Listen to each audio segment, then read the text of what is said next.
Hey everyone, it is 7 o'clock in the East. It is 4 o'clock in the West. That is not Reed. I am Reed Galen, and this is Resolute Square live for the strategy session, Tuesday, July 11th, 2023.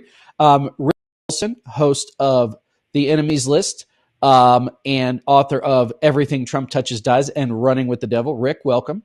Hey, Reed, how you doing?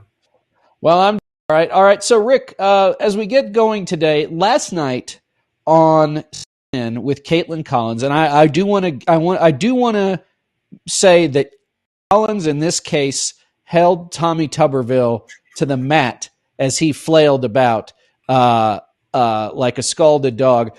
Tommy Tuberville from Alabama, and let me also say that this is the worst trade for the people of Alabama and the United States Senate and the United States government. Like no trade like when they picked up Herschel Walker all those years ago, right? Like just the freaking worst. Because the guy whose place he took, a guy named Doug Jones, is a public servant to the nth degree. Absolutely. And we've gotten to know him, and he's a wonderful guy and a dedicated public servant, former U.S. attorney. Yeah, he's been a good friend. And now here we are, this guy, Rick. Why Tuberville is in the news is that in the United States Senate, guys, there's something called a hold.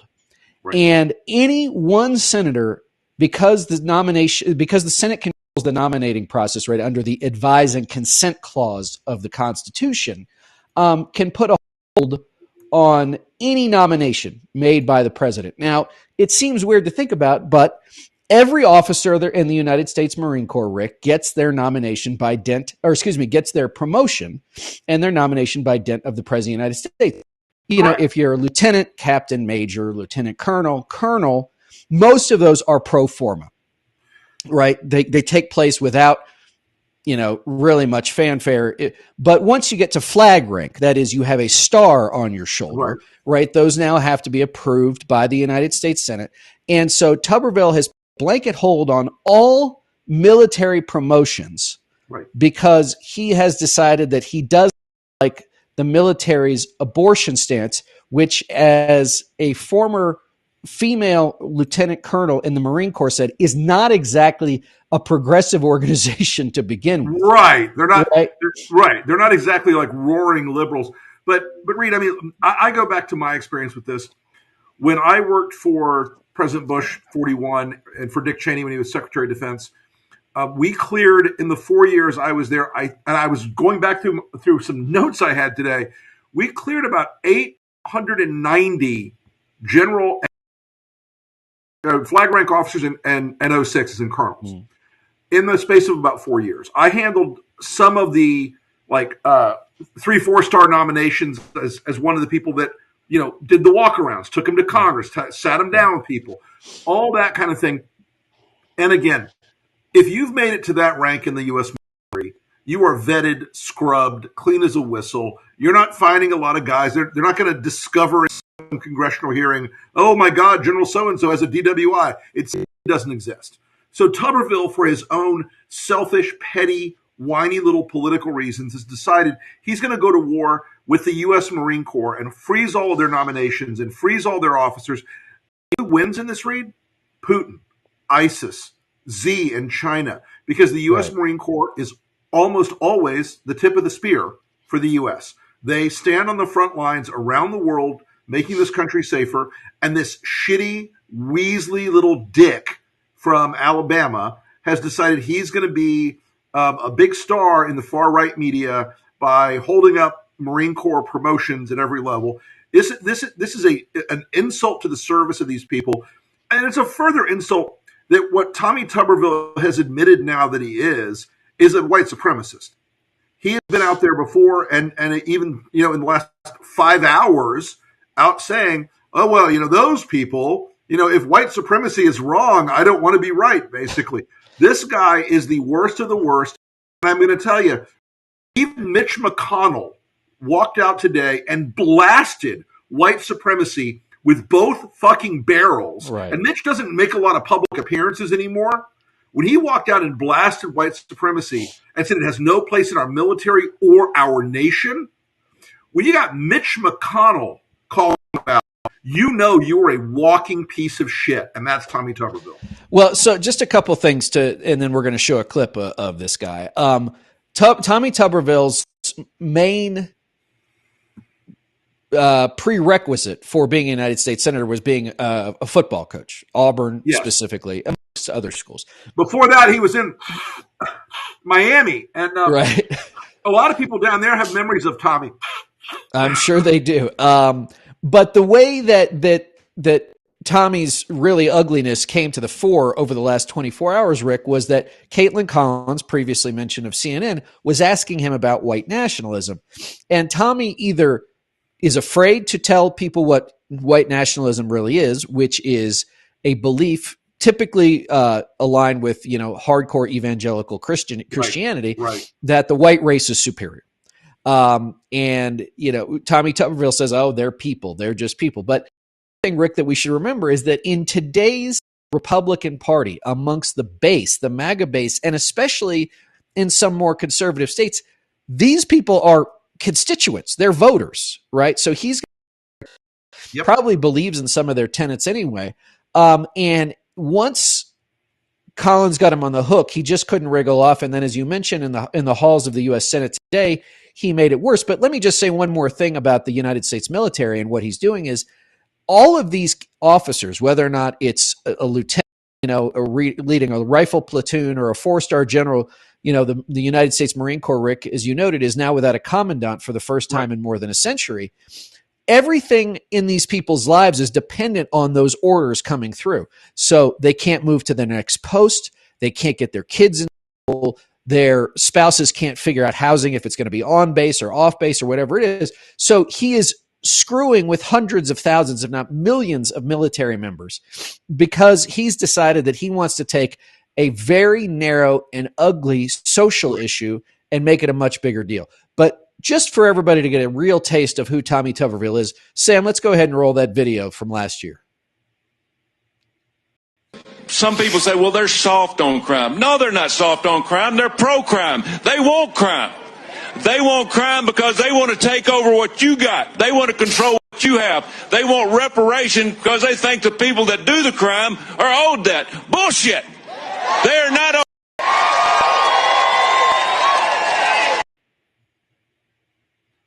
So, Rick, the only thing missing from that is him actually just saying the N-word out loud.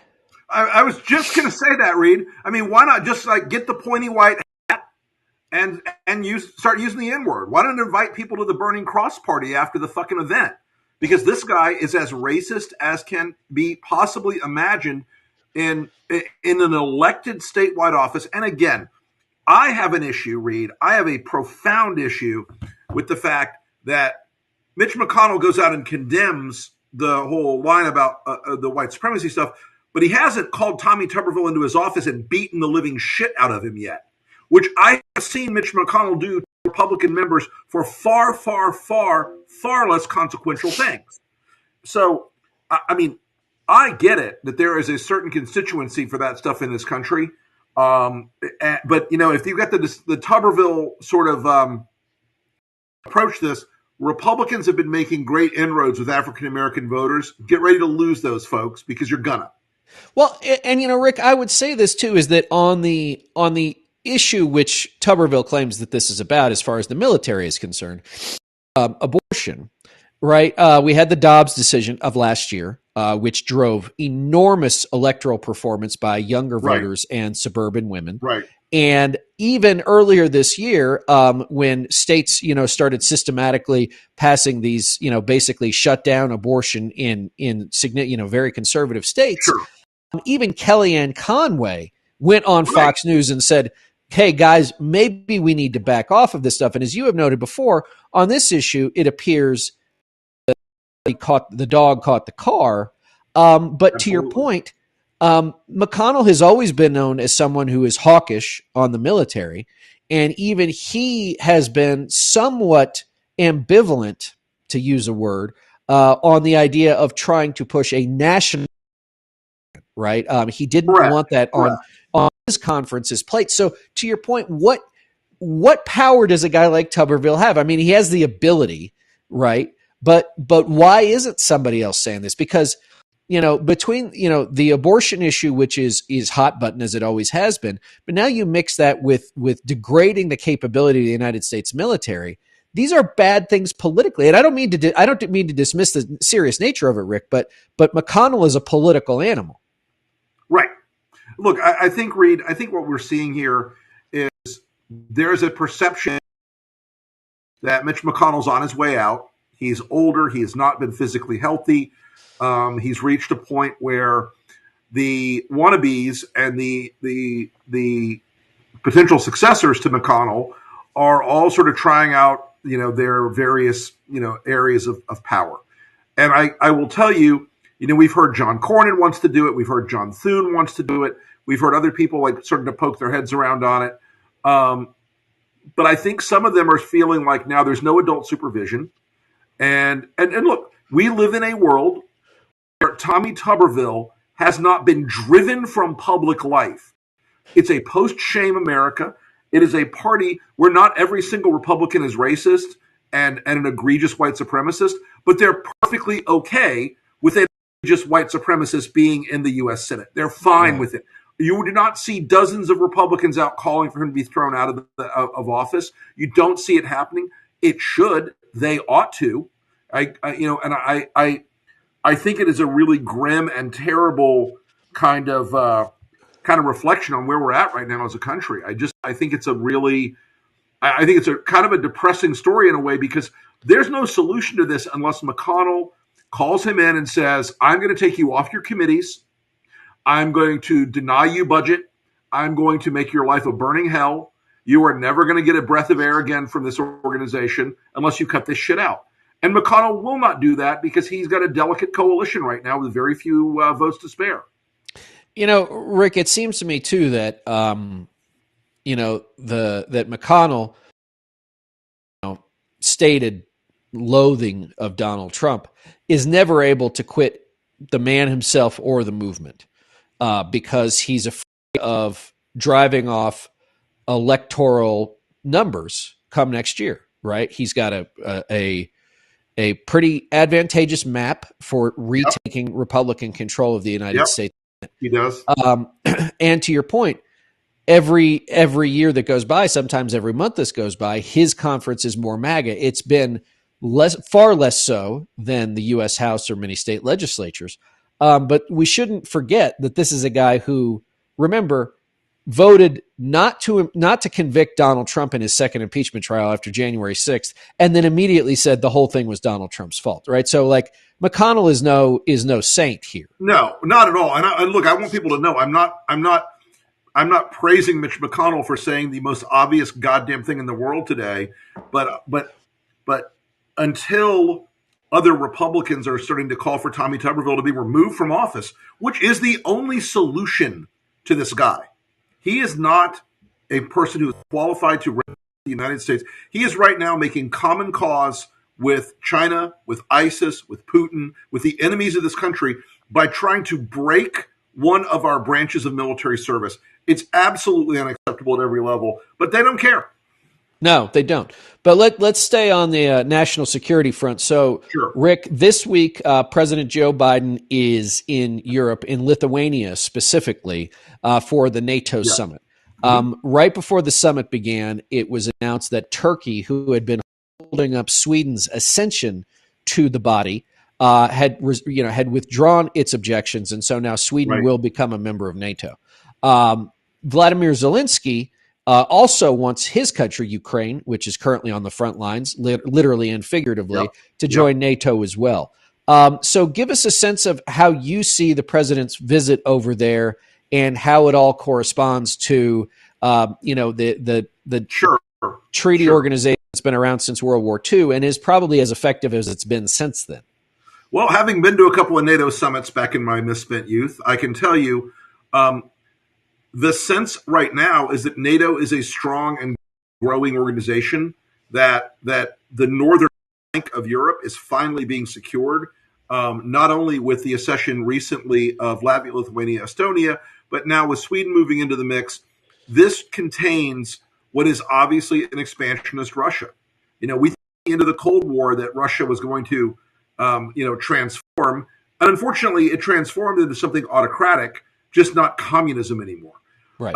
And so what we're seeing, I think, is American leadership once being respected in Europe, being heeded in Europe.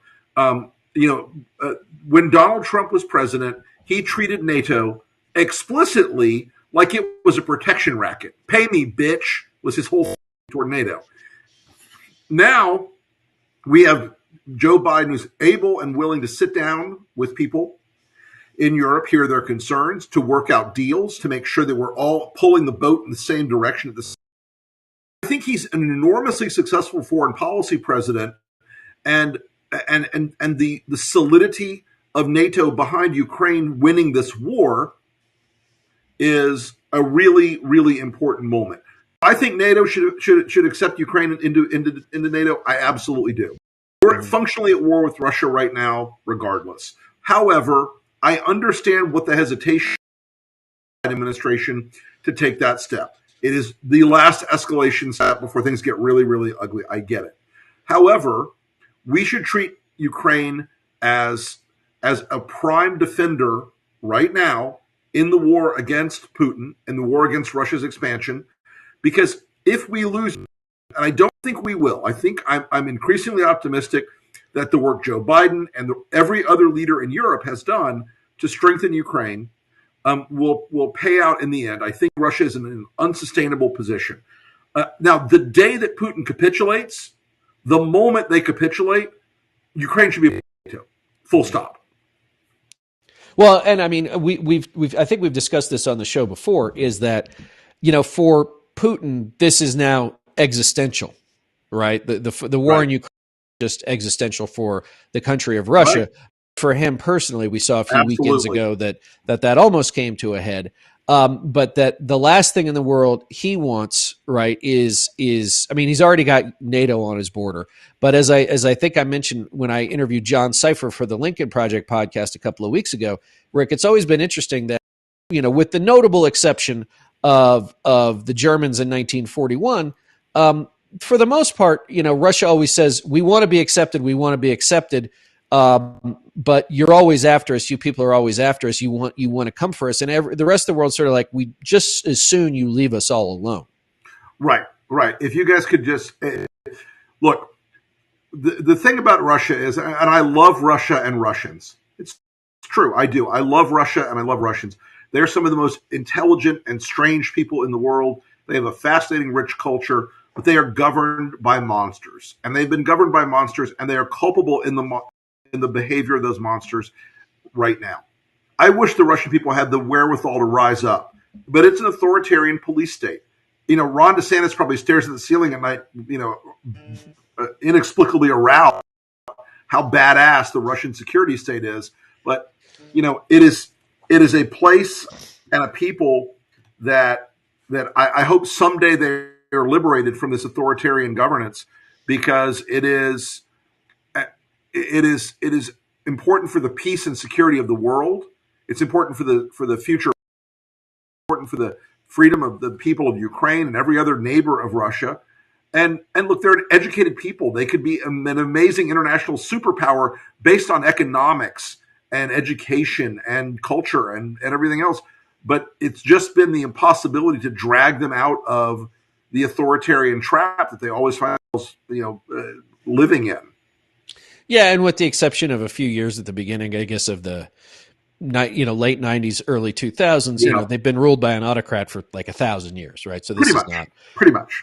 Excuse me, not exactly a new thing. But so let's bring all this together, Rick, because in a statement earlier today in front of a committee, Kevin McCarthy's right-hand woman, Marjorie Taylor Greene, called for the United States to leave NATO, to exit NATO, because, to your point, it's a protection racket that none of the countries pay their fair share, and the United States should not have to protect Europe anymore or have a hand in it. So let me ask this, as someone who has noted a couple of times this evening, who worked at the Pentagon, who worked for Dick Cheney, right, who's not exactly known for his pacifism. But when we were coming up, right, the three legs of the Republican stool were, a limited and efficient government, financial and fiscal responsibility, and Correct. a moral and muscular foreign policy. Right. And all of that's gone. But let's talk about the foreign policy piece. The Republican Party is not the party of national security or foreign policy anymore. Not in the slightest, Reed. I mean, look, they have proudly now, during the era of Donald Trump, they proudly allied themselves with Vladimir Putin, who is the leading cause of war crimes and civilian deaths in the world right now. A guy who routinely uses missiles and hypersonic weapons on schools, hospitals, and homes. Pizza parlors. Pizza parlors. He is a guy who, if he does not get killed by his own people, needs to go to The Hague and finish out his miserable ass life, facing justice. They sided with Kim Jong-un. They sided with Duterte, who was the dictator of the Philippines at the time. Nothing about the Republican Party today is about spreading the gospel of democracy around the world. Nothing is about increasing human liberty and freedom. Nothing is about increasing America's security, except in this imaginary way that they think they can build a wall and pull up the gates and we can just live our lives isolated from the world and nothing can ever go wrong. And it's a party that is fundamentally driven by weakness and insecurity and a sense that America's not as good as these other countries at whether it's at military strategy or intelligence or persuasion in the world. They believe that it's best for America to run home, tuck our tail between our legs, and hope for the best. Marjorie Taylor Greene is a species of low creature we've seen 100 times in American history. She is in the Charles Lindbergh category, where the idea of isolationism isn't really about out from America. It's about giving free rein to the worst actors in the world stage. She remember that show V from the 1980s? Oh yeah, she's like one of those people, right? She's a lizard yeah. person, right? She's absolutely a lizard person. You rip the face off. Sure. And when the camera's off, she actually unhinges her jaw, Rick, and eats a rabbit full whole. Right. But it's hard to believe. It's hard to believe too, Rick. As I think you and I are pretty much opposite ends of Generation X. But as people who came up in the Cold War, right? The Russians were never the good guys. Ever. They were the bad guys. Red Dawn. Name your movie from the 80s, right? They were the bad guys. You saw a red star and a cap, you knew they were the bad guys, and they were the ones, and with Stalin and Khrushchev and the Lubyanka and the KGB, and that has morphed into Putin and all of his people and polonium-laced tea and falling off your balcony, right? They're criminals. It's a criminal syndicate in the form of a country with nuclear weapons and oil. And it's unbelievable to me that that's the hypocrisy. Right. It's unbelievable to me that that's the group of people. Maybe it shouldn't be. Trump is in his own way a kleptocrat, right? I mean, he will take money from whoever. Everything's transactional. And if Putin says, leave me alone, I'll give you this, and the Saudis say, don't say that, and I'll give your son-in-law $2 billion, I guess I shouldn't be surprised, Rick. None of us should be that like this is where MAGA has gone, but it's so it's hollow, right? It's ugly, but that doesn't mean we can take it for granted. Exactly. And the idea that we could lose this battle to people who believe in authoritarianism and the end of democracy is outrageous. But as you said, and I think a lot of folks who are supporting the pro-democracy side, who are supporting Joe Biden, they still don't know how bad it can get. Right. And the people that are going to try to save Donald Trump and reelect him, they don't care if Vladimir Putin is saved because of that. In fact, they kind of like that outcome. It doesn't bother them that saving Trump means saving Putin. It bothers me a lot. Right. And so I think we're going to have a very difficult and uphill climb with a lot of even more or less well-intentioned Republicans who want to get past Trump, because the Republican base now, they like Putin. They like what he's doing. They're on his side in Ukraine, and a lot of those MAGA elected officials, Matt Gaetz, Marjorie Taylor Greene, Andy Bigg, Paul Gosar, Thomas Massey, they are in bed with Putin. They are on his side. Right. And it's something we're going to have to, it's beyond, defeating Trump. It's to be defeating this global authoritarian movement that, you and I have run up against it a little bit, but it's out there, and it is something that I really encourage people not to take lightly in the coming election, because Putin is going to take over the influence operations at a higher level than they were in 2016. Xi is going to play the same game. The Iranians, the Saudis, any number of people out there in the world who are bad actors and who do not have the America's best interest at heart, they're going to all be trying to get Trump back in office. They know they can buy him or persuade him, and it's a danger to the future of this country. No, absolutely. All right. So, on that note, Rick, you mentioned a bunch of members of the U.S. House. Some of those same members are now super mad at Kevin McCarthy because he capitulated on the debt ceiling, another win for President Biden and the American people. And so they're now demanding all sorts of cuts and or draconian immigration law for Biden to sign if they're going to go along with the appropriations process. Correct. That will really come to a head here towards the end of September. And guys, every year there's 12 different appropriations bills, and this is what funds the government, right? And there was a time in Congress when my dad worked up there, Rick, when this was a big thing. The appropriation, getting a slot on the appropriations committee or an appropriations subcommittee was a big deal. Right, the appropriators are the ones who write the bills, who's going to spend what money in the United States government. And we've seen, when that doesn't get done, we've seen it before, government shutdowns. We saw it, in 95, I think was probably the first time in my political memory, Rick, where Gingrich was in a fight with Clinton and shut down the government. It worked out badly. It's always Republicans, actually, Rick, that shut down the government. Every single time. You and I are Republicans when these things happen. It always worked out badly because you start to see, people don't get Social Security checks, right? Medicare and Medicaid get all screwed up. All of the other things, right? Skeletonized, right? It's only a quote unquote essential workers that are maintained. A lot of federal employees don't get paid. So we're going to have, it sounds like, have another showdown like this, right? We survived one in May with the debt ceiling, and now we'll have another one come this fall.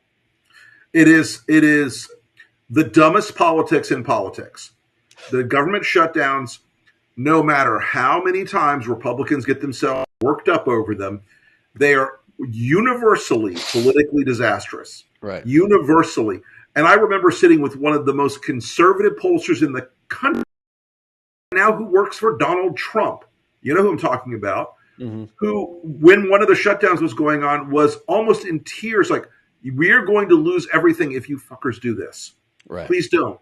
They know it internally, but the negative incentive system is easy that they're probably going to end up doing it again, and they look at it with this weird fantasy that they're going to win it no matter what. At the end of the day, they'll be saved by Fox or some other externality.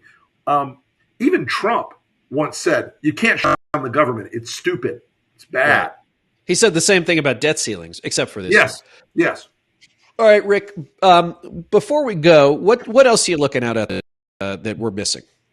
Well, look, I'm keeping an eye on how the House Republican investigations of Joe and Hunter Biden have absolutely gone into the shitter.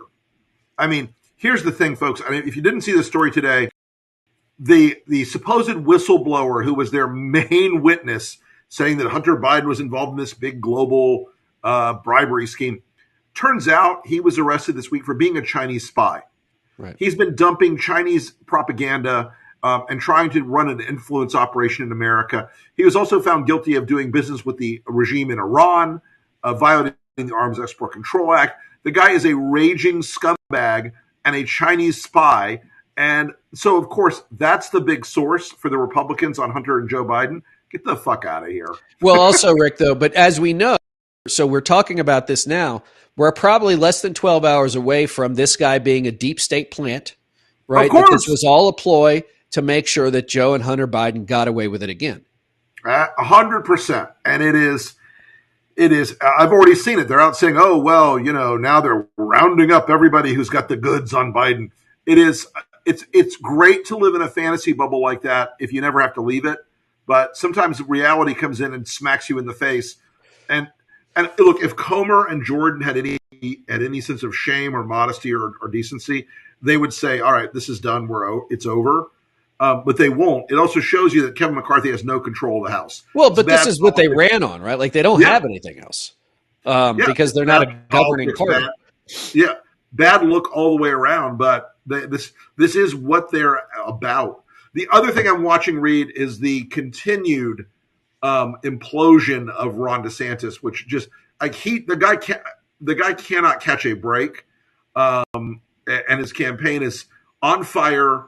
Headed with the nose pointed down towards the ocean. It's not a good look.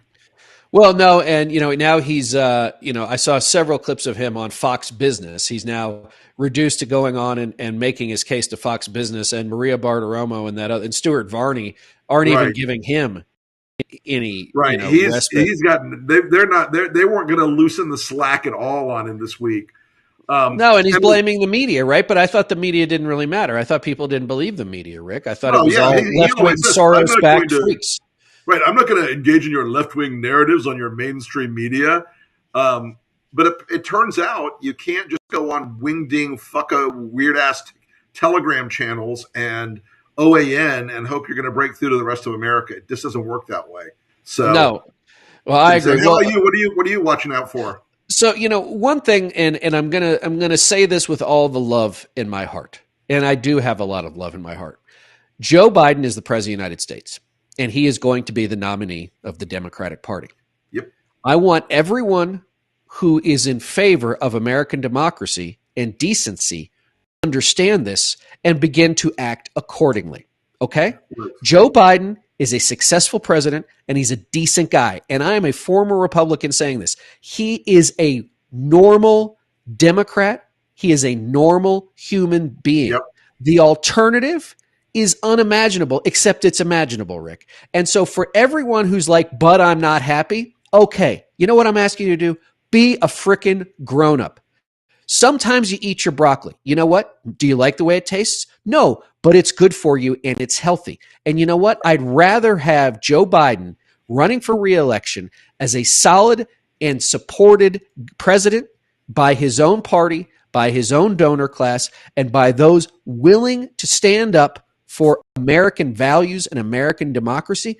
Look, not everybody gets what they want. That's not what life is, Rick. Correct. But you know what we have the opportunity to do? We have the opportunity to reestablish American democracy and the decency and the values that we believe in, right? That we absolutely believe in. Or we can go down a path, the darkness of which none of us can possibly understand. We can imagine it, but you can't possibly know how bad it will be. These are bad people who have stated they want to do bad things. And so what I ask my friends to do is this. Understand that we have 17 months. We have 17 months to save the republic. And what are you going to do? Are you going to hem and haw and rock back and forth and say, I can't believe it, I can't believe it, I can't believe it? Or are you going to get your act together and say, now is the time when we are going to lock arms and march forward on to victory? Get together. That's all I have to say. Here. When this coalition has people where we are in the center right, all the way over to AOC on the left, it's the sign that people need to get their act together because Biden is the president that is going to keep this country out of the nightmare, out of the darkness. And look, I don't have to agree with AOC on anything. She didn't particularly like me, but we both agree that Donald Trump's return would be an existential crisis and a disaster for this country like we've never seen before. And let me just say one last thing. The great coalitions throughout history were full of people who otherwise couldn't stand the sight of each other. Exactly. Right? But they understood, guys, that the bigger goal was more important. All right? I am happy to go back to arguing vigorously with people on January 22nd or 21st, 2025, okay, about things. I'm not going to do that, but I would look forward to it, Rick. Okay. But now is the time. And only together, right, will we face this down because, guys, the bad guys are bad. As I've said before, they are well-resourced and they are relentless. And all I can say as Rick and I leave you tonight is I want you to take that home. I want you to take it to your friends and to your families and those who you know care about this country. Listen to Rick's show, The Enemy's List. Read his books. Go to resolutesquare.com. We have incredible supporters and incredible contributors. We have Veterans Just for started Responsible a brand Leadership. new podcast today on Resolute from Dan Barkoff, folks. It's Dan is a former Navy SEAL. Absolutely astounding content. You got to look at it. Right. Take a look at Resolute Square. Yeah, Dan is the head of Veterans for Responsible Leadership, and I'm gonna brag on Dan for a second here, Rick. Not only did he attend the Naval Academy, become a Navy SEAL, when he got out of the military, he decided that wasn't enough, so he went to Harvard Medical School, and he's now an ER doctor. so he's just one of those underachievers, right? Not like you and I have anything to live up to, Rick, right? But go ahead, tune in, guys. Please, I hope you'll also tune into that Trippy show. Joe will be back. I hope Stu will be back next week. Best to Stu and Lisa and everybody in Vermont. Stay safe out there. We know that we're thinking about you. Be careful. The floods in Vermont are world shaking. As Stuart said to us earlier today, we're in our 4th flood of the century in 12 years or something up there. So just be careful, everybody. Hope you tune into the Lincoln Project podcast. As always, Rick, thanks for joining me, and everybody else. We'll see you next week. Y'all have a great night. See you, Reed.